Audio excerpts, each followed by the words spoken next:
आप देख रहे हैं एकरा उर्दू न्यूज़ में हूँ हैदर अली। मरकज़ी कोलकाता INTUC सेवा दल चेयरमैन अलहाज इरफान अहमद की क़यादत में मोदी सरकार मुखालिफ पॉलिसी और हाथरस मनीषा कत्ल केस के ख़िलाफ़ वार्ड 60 जाननगर रोड में ज़बरदस्त आक्रोश रैली निकाली गई, जिसमें INTUC के स्टेट सदर कमरुज़्ज़मा कमर और सेवा दल के लीडरान ने शिरकत की।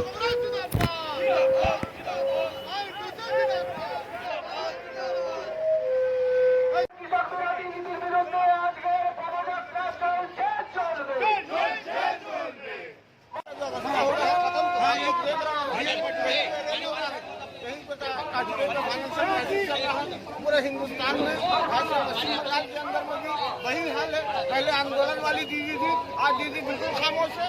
आज उनका आंदोलन कहाँ गया? ये वार्ड का हालत जो दे दिए हैं, हर जगह यहाँ पे आप लोग साथ चले, देखा हर जगह कचरा पड़ा हुआ है। हमारे यहाँ पे जो कोऑर्डिनेटर हैं, इनको कोई लेना देना नहीं है। क्योंकि कट मनी का मामला खत्म हो चुका है। जब कट मनी का मामला आएगा तो फिर से ये आ जाएगा। यहाँ पर वर्षों से मोहम्मदी मानुष का काउंसिलर रहा है, क्या लगता है 60 वार्ड में? 60 वार्ड में इस बार आवाम तब्दीली मांग रही है, क्योंकि इन लोगों का 10 साल देख चुका है। 10 साल के अंदर में सिवाय बिल्डिंग के अलावा और कुछ नहीं दिखा। यहाँ पे ना ही रोजगार का कोई इंतजाम किया गया, ना ही साफ सफाई का इंतजाम किया गया है, और ना ही किसी लड़कों को देखा गया है। उनके जितने भी कर्मी हैं तृणमूल के, वो लोग भी परेशान हैं। ये जो आज जो कोऑर्डिनेटर है, ये सिर्फ अपने आप को, अपने बच्चे को और अपने घर परिवार को देखे, उसके अलावा किसी को नहीं देखे। 60 नंबर वार्ड के लोगों से क्या कहना हम 60 नंबर वार्ड के लोगों से यही अपील करना चाहते हैं कि आप लोगों ने 10 साल तृणमूल को देखा है, एक बार कांग्रेस को देखिए। इंशाअल्लाह आपका जो भी परेशानी है, वो सारा परेशानी हम लोग दूर करने का कोशिश करें। हाथरस के बारे में क्या करें? हाथरस के जो इसके बारे में क्या कहना चाहिए? हाथरस में जिस तरीके का कांड हुआ है, वो यूपी सरकार, उसका प्रशासन एकदम विफल रहा है। और वहाँ पे जिस तरीके से प्रशासन काम कर रहा है, ये ठीक नहीं है। हम यही अनुरोध करना चाहते हैं कि कम से कम प्रशासन को ये लॉ एंड ऑर्डर को मेंटेन करे। आज इस तरीके का हरकत दोबारा ना हो। आज जो ये रैली निकली है, इसका मकसद क्या था? इसका मकसद यही था कि जिस तरीके से पूरे हिंदुस्तान में चल रहा है, फाइनेंशियल क्राइसिस चल रहा है, लोगों का रोजगार खत्म हो गया है, यहाँ हर चीज का दाम महंगा हो चुका है, वार्ड के लोगों का हाल बेहाल है, ना ही सफाई है, ना ही यहाँ पे पानी का ये मामला है। हर जगह परेशानी है, हर आलम में परेशानी है। अच्छा, आने वाले MP इलेक्शन में क्या राहुल गांधी हरा पाएंगे बीजेपी को? कोशिश हम लोग पूरा कर रहे हैं, लेकिन यहाँ सिर्फ हम आपको बताया कि पूरा हिंदुस्तान कांग्रेस के साथ है। अगर ये मशीन हटा ले तो इंशाअल्लाह हम आपको बता देते 10 से 15 सीट बीजेपी को नसीब होगी। ये है, आज मुल्क में एक ऐसी सरकार आ चुकी है जो सिर्फ बेहिस नहीं बल्कि आमराना है। और इनके जो लोग हैं उत्तर प्रदेश में इस तरह के बेहिस हैं, वहाँ के खासतौर से वजीर आला, एक दलित लड़की का रेप होता है, जनाबी जबर होता है, उसके बाद उसको मार दिया जाता है, और मारने के बाद उसके गार्जियन को उसकी लाश तक को नहीं दिया जाता है। उसके एहतजाज में ये रैली है।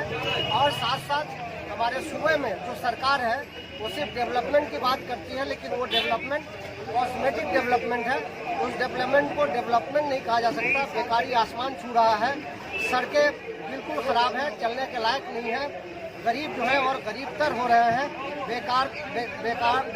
बेकार लोगों का इतना ज़्यादा तादाद बढ़ रहा है कि जिसका कोई हद नहीं।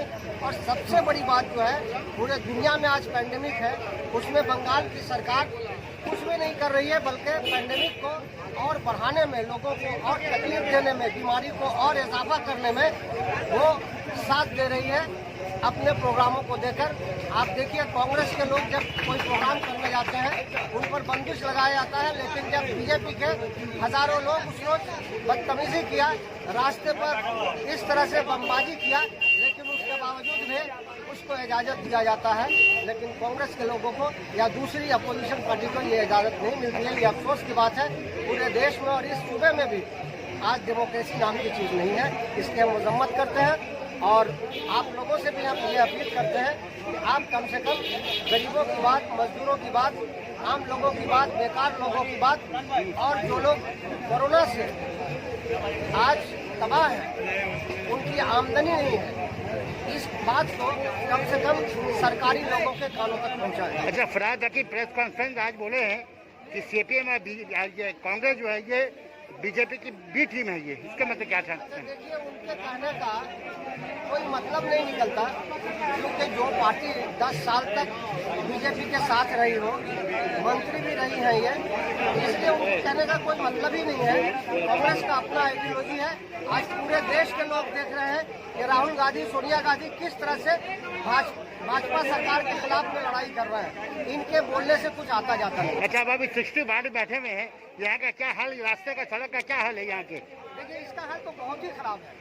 ये 60 नंबर में ऐसा लगता है कि कोई काउंसिलर नहीं है, ऐसा लगता है कि यहाँ किसी तरह का कोई मेयर नहीं है, लगता है कि कॉरपोरेशन का कोई अधिकारी नहीं है। लिहाजा उनको चाहिए, हम डिमांड करते हैं यहाँ बैठकर कि इस पर फरहाद हकीम साहब को खासतौर से तवज्जो देना चाहिए, क्योंकि ये माइनॉरिटी का इलाका है, ये अक़लियतों का इलाका है।